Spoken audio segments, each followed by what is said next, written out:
Kelsey, as you get ready to exit spring here, how would you describe your group? Where do you think you guys are right now? Yeah, that's a good question. I think we got a bunch of guys who are eager to learn. We've obviously got a bunch of new faces in that room, a lot of young guys. The description would be guys that are eager to learn, but we still got a ways to go with technique, fundamentals part of the game. What I have enjoyed is seeing those guys come to work every day with the right mentality. Guys feeding off each other, pushing each other has been something that's been cool to see so far. But those guys are eager to learn. They want to grow, and that's all you can ask for. How would you say spring has gone for Mike Matthews, and where's he grown since last year? He's took a jump in just his day-to-day process. Like, he comes to work with a like mentality every day, like to want to get better. I think there's still a ways to go in the consistency area. I think that happens naturally as a young player with him being the second year in his offense. But what I have seen and what I have enjoyed is the way he competes every single snap, which is a jump from, what he was as a true freshman.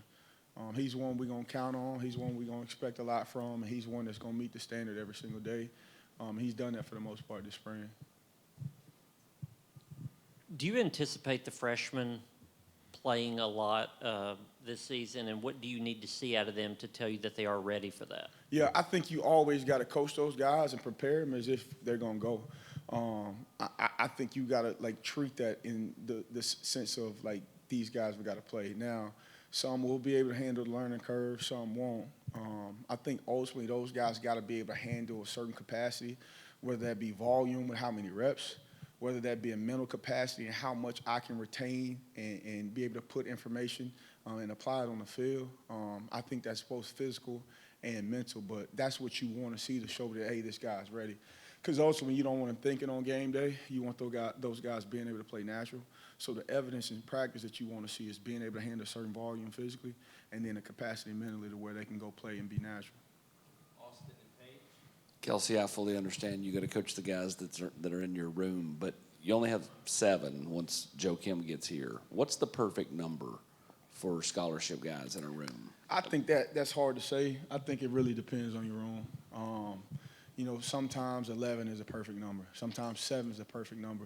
I think that depends on the room. I think that's something you got to assess daily, your group and the depth and what you need. You got to assess that daily, and obviously at the end of spring, you got to go attack those needs wherever they are. But I think it just kind of depends on the room. Nico said during the break that him and Mike Matthews were able to connect a little bit in California. How much do you think that extra time they spent together has helped Mike Matthews take that next step in spring? I think that extra time always helps build camaraderie. That stuff is always beneficial. It's always good. And anytime, those two positions work closely together, anytime you can spend extra time, that just helps time and it helps the relationship. Those things benefit us a ton. So as much extra time as those guys can get together out of the building, it helps us a huge, hell of a lot. You were talking about mental capacity, with workload, how much guys can handle. Do you coach a young group differently? And how do you do more parts instead of the whole? How do you get a young group ready to play from a mental standpoint, without overloading them? I think mentally as a coach, it's our responsibility to know learning styles, right? Some guys learn kinesthetically. They want to walk through it, jog through it, go through it. That's how they get it. Some guys learn visually, right? Others learn audibly, right? But you got to know what learning style that guy has, and you got to attack him in that learning style. So I don't think, young guy, you ask, I don't think there's a one-size-fit-all. You got to kind of learn the kid, right? You got to be able to know his learning style and then create a standard based on that learning style and just work that plan every single day.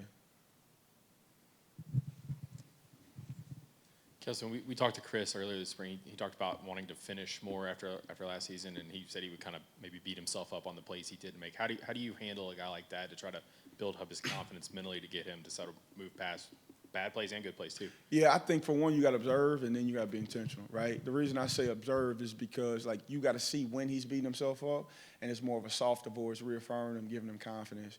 You got to see times when he may not be as hard on himself as he needs to, and in those moments, I'm challenging him.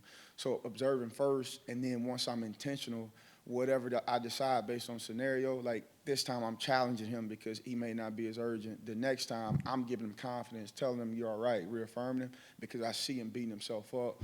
So I think it's a case where you got to know who that guy is, right? You got to know, their habits and, their history, and you got to pay attention to it, observe, and then be intentional.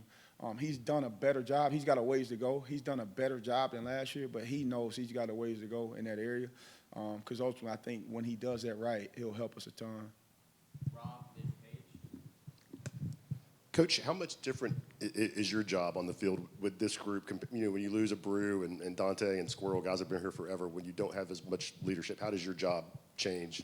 Yeah, it's a good question. You got to implement it, right? Like, when you got older guys, a lot of times before I coached guys up, Brew or Dante or Sed or Hyatt, when they were here, they were going to coach guys up, right? I think now, you got to recreate the standard because a lot of these guys haven't been here to see it, okay? So you got to recreate that standard and almost set the example at times. And then as time continues to go and they see it enough, they'll eventually follow and be able to follow in those same steps. What are some of the promising qualities that you've seen early in spring practice? Give me that first word again, I'm sorry. What are some of those promising qualities that you've seen out of Rodarius Jackson and Travis Smith to start spring? The first thing that stands out is those guys want to be good. Those guys, even when they don't always do things right on the field, they're back in the building trying to, correct things before we get to meetings. They're constantly with our G and our QC asking questions on their own. Those are guys that I don't have to ask them to come back in the building.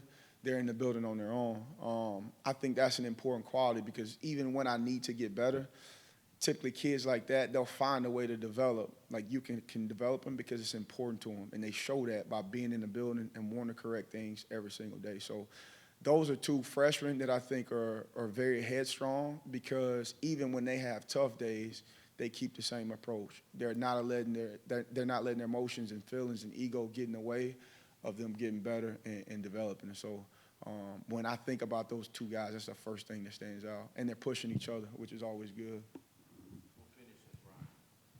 What did you like about Amari Jefferson that you wanted to bring him in the room, and what is he, showing this spring and what he's been able to do? Obviously, Amari, he played at a separate school in this league. So he's got some experience with kind of how the lay of the land goes.